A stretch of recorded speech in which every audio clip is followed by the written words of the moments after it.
So today we are going to talk about the power of compassion. One of my students asked me, and she shared that it's easy for her to be compassionate to others. She is a compassionate person. She's helping people. She's a teacher. She's a great practitioner, and she is compassionate to her friends, her family, and her clients. But it's very hard to be compassionate to herself. And this is why I chose this important subject today. And I thought about my journey first because I was very critical towards myself as a teenager in high school, when I was in college. Very critical, my mind. You're not good enough. Your grades are not good enough. You're not a good enough friends. Your body is not beautiful enough. There are so many things we can, critical about our body, right? One time I just, for the fun, I counted the organs we can judge. 40 organs in our body we can really judge and say, oh, it's fat or it's not balanced. So the self-judgment was there for me, but there was a time in my path that I started to be soft and compassionate to myself. Today, only softness, encouragement. And it's all starting, of course, in the childhood when you had someone, a parent, a teacher, a sibling that was a little bit hard with you, right? That taught you to be hard with yourself. We cannot blame them anymore, because even if for a period time of your life you had a parent like that, or somebody else that was hard with you, belittled you, blamed you, wasn't compassionate towards you, you already did it for so many years to yourself. So it's not about the past, it's about the present. Do you recognize this voice inside your mind, inside your head, that is not compassionate? And there are times in life we need support, right? We need it more than ever. We need support and to feel that we are capable and we are loved and we are seen. We need it so much. And somehow in those moments in time, we are hard with ourselves. I train people every year and they need to work with practice clients. And we talk a lot about failure and success. What is good enough? My state of mind changed completely about the journey and about life. And I think helping with people, working with people helped me. I don't see it as good or bad, failure or success, black or white. This is the way the mind sees it. It's more a journey. We're supposed to make mistakes. We are not perfect. We are far from perfect. We're supposed to be far from perfect in order to grow, unless you're enlightened. I work a lot with my kids about it. My daughter is a very perfectionist, not from me, for my husband. And my son is more easygoing, like he's very talented, but he's more like accepting. He knows also, he plays soccer, he plays basketball, he knows if, to basically where he stands. Without you don't hear criticism, you just know he's very realistic.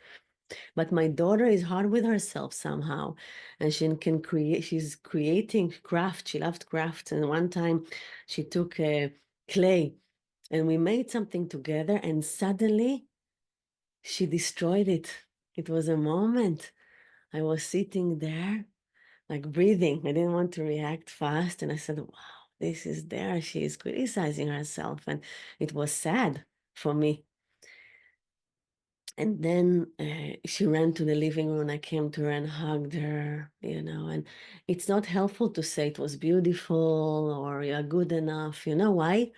Because if 100 people will come to you and will say to you, it's not your fault, you are good enough, but you will say to yourself the opposite, who you will believe, your mind or other people? Unfortunately, we believe our minds.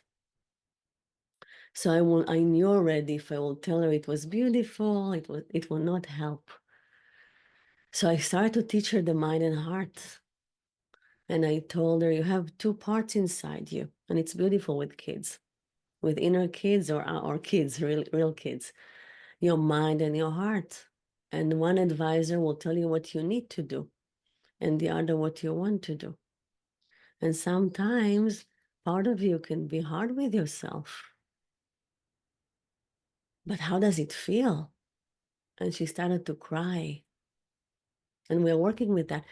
So, first of all, to recognize that we have these voices well, that instead of being kind and soft and loving, what we really need is voice sometimes like a judge or a jailer or a critic or a father or parent. So this is amazing just to see that. And then how we can be compassionate to ourselves if we don't really know that inside we have this child. Like Emma is 8. We have this small Emma inside, or Pooji, right? Or Megan, that is young, and she wasn't seen. How old she is, by the way, if you think about your life. When your mind became stronger, when did you start to judge yourself, to observe yourself? You know, young kids usually don't have it yet. Like they don't observe themselves, check themselves. It just, they are one.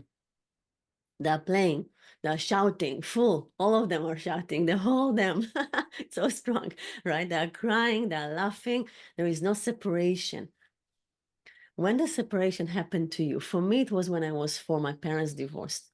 It was really scary. My mind took over. I had to be alert. I felt I'm alone, even though my parents were there after, but the way they did it, very focused on themselves and their fight. So when it happened to you, when you felt separated, alone, overwhelmed, afraid, why it's important to know it, not because we are dealing a lot with the past, just to understand that you have a young part inside that is 6, 12, 2 years old. Sometimes it's early, and you continue without blaming yourself. And I'm going to say it, even though it sounds hard, to abuse yourself the way that somebody did to you. I realized that. I remember this moment. I realized that basically, I didn't call it the mind back then, but I understood that my thoughts, my mean thoughts, create feelings immediately. And I was so sensitive, and I practiced that for a while, thinking something and crying immediately. The connection was there, like with kids. So maybe you are not crying, but from inside, a part of you is crying. Sometimes somebody can say something hard to you, like in relationship, somebody you care about. Then if you close your eyes in that moment and you feel the pain, you cry inside. You are sad. But instead of that, we sometimes attack, or we put a mask, and then it's hard to be compassionate. It looks so strong. Think about people that looks very strong. They look together, right? They're managing life. Everything is okay always. It's a bit hard to be compassionate to them, especially if they're even a little bit controlling, right? Or judging. How can I can be compassionate to this person? But underneath there is something else, right? In relationship, when I work with couples, I always say, don't text, but if you fight, look in their eyes, the small eyes, the eyes that never change since you met them. You can see kids in their people's eyes. You can see fear, you can see loneliness, you can see sadness. When really dive into eyes, even after this webinar, go to the mirror and really look at your eyes separately, the right eye, the left eye. I'm doing those sometimes exercise like that in in-person sessions, and you discover so much. And if you're using intuition, you can really see it in other people without thinking. You will know what to say to them. So when you are seeing this image of a strong person that attacks you that moment, or your mind that is so hard or mean. Compassion, it's the other side. How can I be compassionate? So compassion comes from the understanding. Few understandings we need. First of all, that it's only we protect ourselves, right? The mind is there and it was supposed to be there to protect ourselves. The ego is there. You see people with a strong ego. Sometimes they hurt others even. The ego is there and it's protecting something really young. People that control more, I know they're even younger inside and more vulnerable than other people. If you have a friend or you know someone that looks like, older, understanding, and sometimes also controlling and hard, so sensitive inside, right? So sensitive. So this is the first understanding. Then to recognize the young parts in other people, but in yourself. How can you be mean? I mean, to judge a young part of you. It's like, now I have kids. Before that I didn't have, but imagine a kid that you really love. You are saying things to yourself you will never say to this kid, right? Never. When I start work with people, I have this exercise I created. And I asked the person, write 10 things you are saying to yourself, the meanest thing you are saying. In the beginning, I was so surprised. I thought I mean to myself, but people are saying, you are stupid, you are nothing, right? Really, really harsh and mean things. It's so common. And nobody knows, just in private sessions, things are coming. Those are the things that you are saying to yourself. But if there is a kid you love, you will never say those things, right? Never, I hope. So if you understand that inside there is the soft part within you, a real kid that you abandoned, that was hurt, that wasn't seen, that wasn't loved, that you had to protect. How do you want to treat him now or her? I don't know. I have a good relationship with myself in a way that from the minute I wake up in the morning, talking, what do you need today? Really softly. I hope it will not sound strange to you, but I really believe in self-talk, right? Anyway, you are talking to yourself, right? But not the part you want to that will talk and will lead. What do you need today? Do you want a few more minutes in bed? Always the answer is yes. Do you need a cold shower, a warm shower? Do you want a cup of tea? Very soft with myself. Also doing things I need. A lot of encouragement. Yesterday, I'm not a good chef. I don't like cooking and I'm doing it. But I had to cook a vegetarian meal to a guest that lost her dad. And I wanted to give her, attention.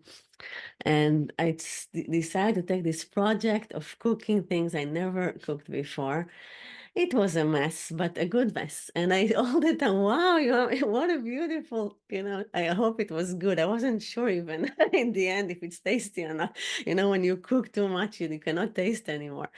But a lot of love, a lot of laughing at myself when the spices and, the new adventure like a child and putting too much of something. Um, and I saw, something that can be so stressful can become, a celebration and also a little bit funny. So another thing that happened to me in my journey that I remember, by the way, it was around cooking as well. I lived with few other students when I was in a center for 5 years, and we had to cook to ourselves. And there was one guy there that was really good chef. He cooked for us basically, like 5 people who lived in the same home. And one time I had to cook.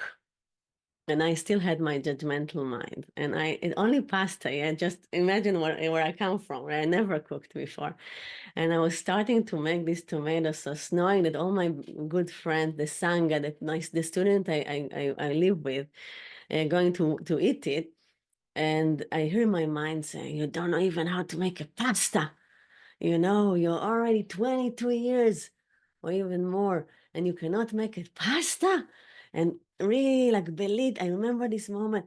And then I started to laugh, but not a laugh that is like, like the patronizing, it was really like, oh my gosh, what's happening here? I'm trying to make a pasta. And it was a period of time I was laughing at those thoughts. It was so healing because then slowly, it stopped, because when there is no power anymore for negativity, it's just poof. There is no energy anymore. You don't give it energy.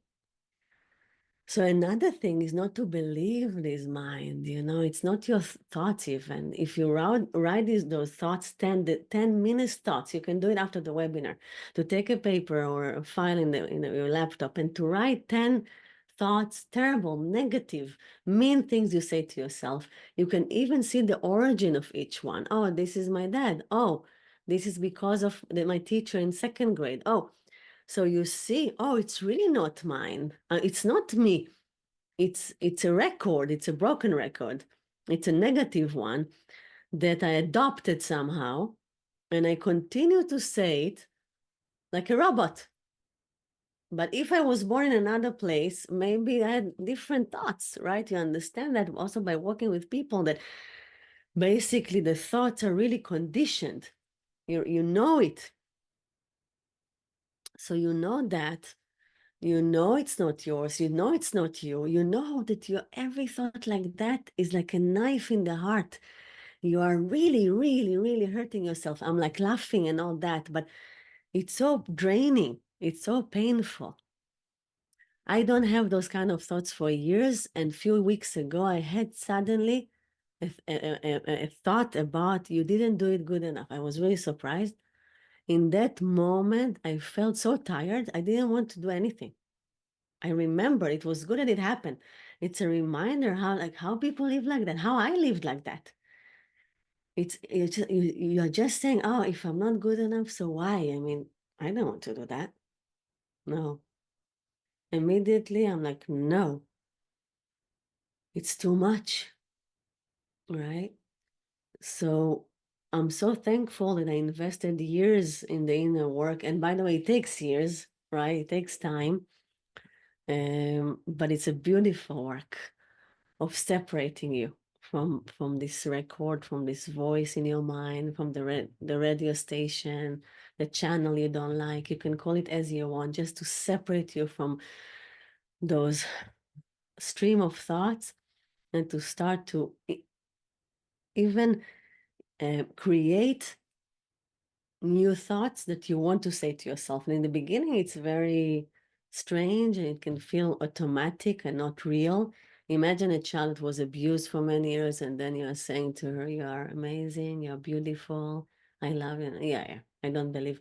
So in the beginning, it's not really going deep, but if you continue to be kind to yourself, even imitating a person that is kind to yourself, or the person you want to be, and you are just slowly, what do you want to eat? What do you want to drink? How do you feel now?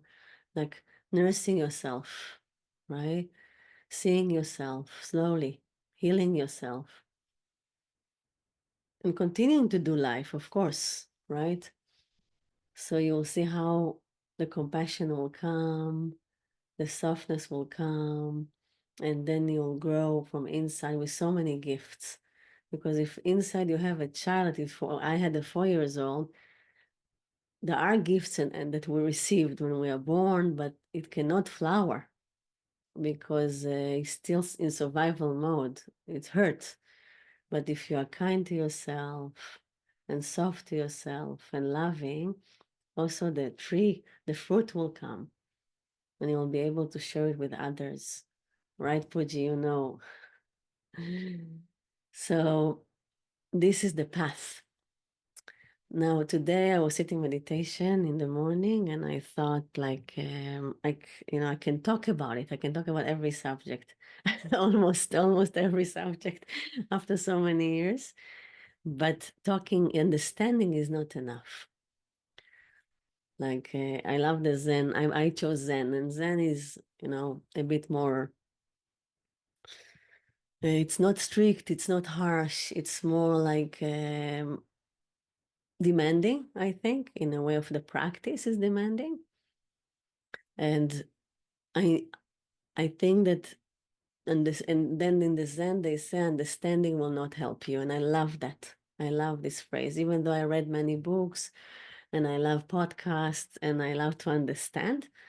I know that real change will happen only by working and practicing. And so this is why meditation. And meditation can be so many things. So first of all, sometimes it's hard just to sit. You sit and you hear the critic. Who wants to sit with the critic? And the critic is reminding you what you didn't do yet today. And why do you sit? You have so many things to do and you are worthless. And so to sit with that I already feel not good by just by saying that. To sit with that, it's really like, no, I cannot do it. So maybe first we need to make space. And this is the emotional work. The emotional work, the somatic work is to meet the kid. Part of you already know, you did the inner child work, right? You know what I'm talking about. Others understand there is a young part inside me, but didn't really meet this part. So our meditation that we go into the body, like breath work. This Sunday, I'm going to have in the pad next Sunday in-person session. We're going to do some emotional work. It's beautiful. You just breathe, breathe, breathe, breathe, like a catharsis breath work, not meditative breath work. And you go into this unconscious, we call heart, and you meet young part of yourself. And this young child will stick with you. And then every time you'll hear a mean thoughts, you'll remember, oh, it will be real. How can I do it to myself? Some people put a photo of yourself as a child on the desk, and it's very nice because then you remember, I have my husband. I need my husband photo as a child. I'm looking at it sometimes when I'm angry. Just remember, he's young. He's also old, but he's young, and how can I be angry at this beautiful child? So this also can help, but we need to remember that in order to be compassionate and patient. And then meditation, when you sit, you understand that also your mind, the critic, is also young. Another young part within us. And fearful, because every time you are judging yourself, and it's easier to sit with others. If you judge or criticize somebody else, what do? You push them away, right? You separate. Oh, I don't want. No, go. And you're safe because you're alone. So you understand that criticism is fear, right? Acceptance is love. When you do it to yourself, it's the same. When you do it to yourself, you separate yourself. You're pushing the child, like you like somebody did to you, pushing it aside, or you did it to yourself because you had to hide yourself and protect yourself. So if you understand that criticism is fear, you understand that there is another child inside you that is really scared, that is pushing everybody away just not to get hurt. It's better to be alone. This part is saying, not me. It's better to be, alone and not to take risk, not to connect because you can get hurt. And then you start to be compassionate to your mind. And this is harder. It's another level. It's easier to understand compassion to your heart, to your inner child, right? But it's harder. How can I be compassionate to the abuser? Also in stories, we also are more compassionate to the victim, right? I was lucky to work also with people that did harm other people. And I'm saying lucky, even though it was hard, because I could see the other side, how they punished themselves for years. I could see the play of the karma, cause and effect. It was really teaching me a lot. How can I be compassionate to my abuser, to my mind? How can I be compassionate to a parent that hurt me? But real forgiveness, not because it's my father, not because it's, we're supposed to, but real, it's a good feeling, by the way, closing a circle that you accept you understand, you see the fear, you see the young part that played a role in your mind and in other people, and just compassion comes. It's beautiful. I don't know if you know, if you work really well, I don't know, maybe some people experience that here, that a parent really hurt you. You are angry, you are sad, you did the work, not just understanding. You really did the work, and you get to a point that you're not pity them. It's different. This is more the pity them. It's more like I'm superior. You're really compassionate. It's such a good feeling. Really forgive them. I had to go this with the journey with my dad. And I didn't know that I completed the circle until he told me 2 years ago he's really sick. And I thought he's going to die, and we thought he's going to die, brain cancer. And I was so sad, and I was so loving, and I was surprised because I never forced myself to love anymore. Also, to be compassionate to yourself is to accept also uh, reactions and feelings that are not positive, right? Not only it's very easy to be compassionate to a sweet and loving child, but to be compassionate to an angry child. I have it here sometimes with the kids. This is already a different level, right? So to be really compassionate to somebody that hurt you, and it's coming from a true place, it means you did the work. This is why the work needs to be alive. So part of it is meditation, sitting and hearing the voice in your mind, trying to connect and to lead, and to see that this voice is very, very young. It's not you even. And your mind is so tired from doing that. It's so tiring to control for so many years. It's exhausting, right? So you're starting to think, how can I help my mind? When in my journey of spirituality, I met many kinds of teachers and many kinds of tools. And there are paths that are saying, kill your mind, kill your mind. Your mind is not good, like more aggression and anger towards the mind. But then I discover, no, no, no, love my mind. How can I love my mind? My mind was so hard. And then I started to work with that. When you sit meditation and you hear the attack and you recognize the fear, the tiredness, and you recognize those thoughts as like yelling for help. I need help, basically. But it's so hard for the mind to say I need help. So hard for people to say I need help, right? And then you started to work with the mind. This is in the Zen meditation.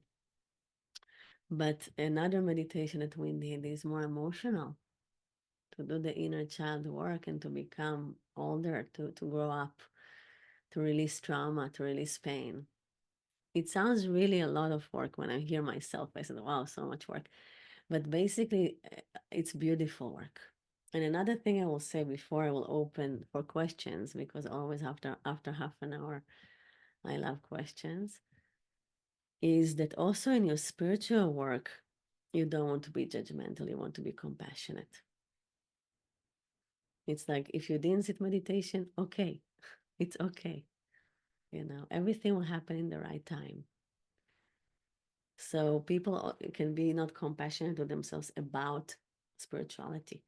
And it means that the mind is taking spirituality and using it and telling you if you are good enough, if you practice enough, if you are aware enough. This is a trap. I don't see it like that at all. I see it as a journey of growth. I love to grow. I mean, when I recognize fear, I'm going, what do I need to learn? If I have challenges in my life, I'm going for it. What's happening? What do I miss? In a way, more in a positive way, with curiosity, and not like, oh, yeah, again, it's hard for me. So this is something that's I hope that I give this energy of let's enjoy the self-exploration, and not like, oh, now I need to talk about my problems. Or also in relationship, by the way, I know there are therapists that you go as a couple and you bring problems, blame yourself, each other, and criticize each other. I don't go there at all. I think relationship is another journey to grow and to take responsibility, talk about yourself. And it's good that there are challenges and it's beautiful. And if you will just change a partner, you'll have the same challenges. Life will give you the same one exactly. So why to change? I mean, we worked so hard already, right? Um, so, but if you see it like that, with this kind of energy of, okay, I'm here, I'm ready. What do I need to do to learn how? It's like a riddle, and I always love riddles. Also, kids love riddles. Like, how can I, you know, what is the solution of the riddle? I'm in the labyrinth. I'm stuck. I don't see the light. Where is the way out? Let's find out. Let's see the resources I have, a torch, this, that, and like, let's see what can I do. Maybe there are signs, maybe, and I will find a way out eventually, for sure. For sure. There is no other way. Maybe after maybe in the next life, but for sure I will find it. So for me, the inner work is always was, by the way, the most important thing. Since I was young, I it was very important for my mind to have a good job, and I learned finance at school and college, and I was more mindy, totally not connected to my heart for many reasons. But I always like knew I had this voice saying it can't be. And I started meditation when I was 12, all kinds of meditation. I said, something, I'm missing something. I knew I'm missing something. It cannot be so hard. Everything was so hard, you know? So I had this voice and I was like, oh, interesting. Why it's so hard? You know, why I'm criticizing my body, why I'm so perfectionist at school, why relationship with friends are so challenging, why later on with men, it can be so abusive, but not the why of the victim, the why of like, I didn't figure it out. It can't be that this is life. It can be, there must be a way out. And this is the energy I'm trying to give to my students of let's explore together. Let's find a way out together.